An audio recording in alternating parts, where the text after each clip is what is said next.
Magandang umaga po sa inyong lahat at live mula rito sa Pag-asa Weather Forecasting Center.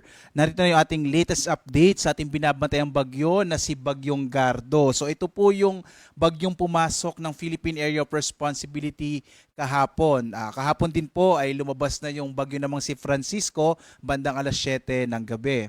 Sa ating latest satellite images, makikita po natin yung bagyong si tinawag po nating Francisco na may international name na Mekhala ay humina na po, no, isang tropical storm na lamang at nandito na lang siya sa ang huli pong lokasyon na to ay 830 km northeast na extreme northern Luzon. So nasa may southern part na po ito ng Japan. Samantala, itong yung nasa loob po ng Philippine Area of Responsibility ay yung bagyong Gardo, isa po itong severe tropical storm. Yung huling lokasyon ng Bagyong Gardo ay nasa 1,280 kilometers silangan ng extreme northern Luzon. Taglay yung pinakamalakas na yung umaabot ng 95 kilometers per hour malapit sa gitna at pagbugso naman nasa 115 kilometers per hour. Ito ay kasalukuyang kumikilos, pahilaga-hilagang kanluran sa bilis naman na 25 kilometers per hour. Mapapansin po ninyo, yung dalawang bagyo natin ay halos sa northeastern boundary po ng PAR. Hindi na ito masyadong nakaka-apekto, particular na sa habagat. So hindi na masyadong na-enhance or napapalakas yung habagat at wala ring direktang epekto yung Bagyong Gardo sa ating bansa. Sa kasalukuyan, may epekto pa rin po yung habagat, particular na sa may kanlurang bahagi ng Luzon at ng Visayas. So inaasahan pa rin natin ngayong araw, medyo maulap pa rin yung kalangitan sa malaking bahagi ng Luzon, lalong-lalo na sa may area ng Ilocos Region, Cordillera, dito sa may kanlurang bahagi ng Central Luzon, kabilang na rin yung Metro Manila, Calabarzon, Mimaropa, at dito sa may Western Visayas. Iba pang bahagi ng ating bansa, lalong-lalo na po yung eastern section nitong Luzon, ng Kabisayan at malaking bahagi ng Mindanao, makararanas naman ngayong araw ng mga localized rain showers and thunderstorms. Narito naman yung ating latest track ng bagyong si Gardo. So makikita po natin, ito po yung kanyang lokasyon as of 2 a.m. At posible po ngayong tanghali or ngayong umaga hanggang tanghali ay lalabas na rin ito ng Philippine Area of Responsibility. So halos around 24 hours lang siya nanatili sa loob ng PAR. So posible po within the day ay lalabas na nga ng Philippine Area of Responsibility ang Bagyong Gardo at hindi ito direktang nakaapekto sa ating bansa. Samantala, bagamat nga po wala namang direkta epekto yung Bagyong Gardo at hindi na rin nakaka-apekto yung tinawag nating Bagyong Francisco, yung hanging habagat ay maaari pa rin magdala ng mga pagbugso po ng hangin ngayong araw sa malaking bahagi ng Luzon, habang bukas ang habagat ay maaari pa rin magdala ng mga pagbugso ng hangin sa area naman ng Batanes, Babuyan Islands, Ilocos Norte at Ilocos Sur. So mag-ingat po sa mga posibleng banta ng mga biglaang paglakas ng hangin, lalong-lalo na po, no, sa mga lugar na malapit po sa mga baybay dagat, lalo na rin po sa mga naglalayag.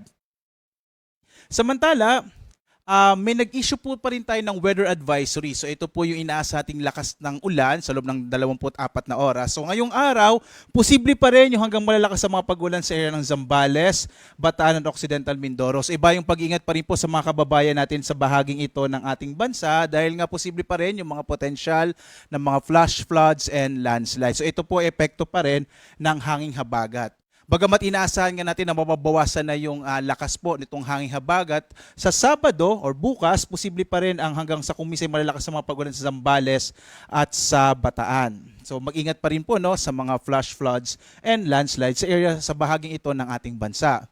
Samantala, over this weekend, inaasahan po natin na yung hanging habagat, nabanggit ko po na medyo hina na epekto nito, pero asahan pa rin, medyo magiging maulap pa rin yung kalangitan, lalong-lalo na dito sa may kanlurang bahagi ng Luzon at Visayas. So bukas, inaasahan pa rin natin, medyo maulap pa rin po yung kalangitan na may kalat-kalat na mga pag-ulan sa bahagi ng Ilocos Region, ilang bahagi ng Central Luzon, sa Metro Manila, posibleng medyo maulap pa rin yung kalangitan, bagamat hindi na tayo umaasa or hindi natin na-expect na mayroon pang mga malalakas na mga pag-ulan.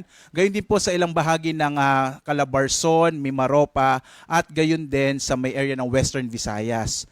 Samantala, sa iba pang bahagi ng ating bansa, this weekend, inaasahan natin mga localized rain showers and thunderstorms naman ang mararanasan. Posibleng medyo maaliwalas ang panahon sa iba pang bahagi ng ating bansa over this weekend. Kasi inaasahan po natin, this weekend ay wala na tayong bagyo sa loob ng Philippine Area of Responsibility at medyo hihina na rin itong habagat.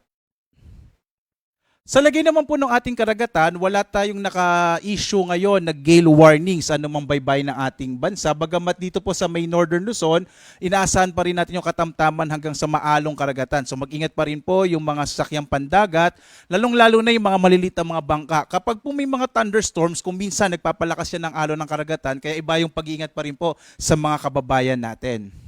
At para po mas lalo pang updated po tayo, meron po tayong ni-launch na Panahon Weather App. So inaanyayahan ko po kayo mga kababayan na maaari nyo pong scan itong ating mga QR code para sa mga Android users at gayon din po sa mga iOS users ay maaari nyo pong i-download. Free po yung ating Panahon Weather App. Makikita nyo po dito yung mga latest updates sa lagay ng ating panahon. Lalong-lalo na yung mga ini-issue po natin ng mga thunderstorm advisories, rainfall information, heavy rainfall warning, mga general flood advisories sa buong bansa. So para updated po kayo, mangyari po mag-download po kayo ng ating latest na Panahon Weather App ng DOST Pag-asa. At patuloy pa rin namin kayo inaanyayahan na sundan tayo sa ating iba't ibang mga social media platforms sa X, Facebook at YouTube at sa dalawang websites ng Pag-asa, yung pag-asa.doc.gov.ph at panahon.gov.ph para lagi po kayong updated sa lagay ng ating panahon.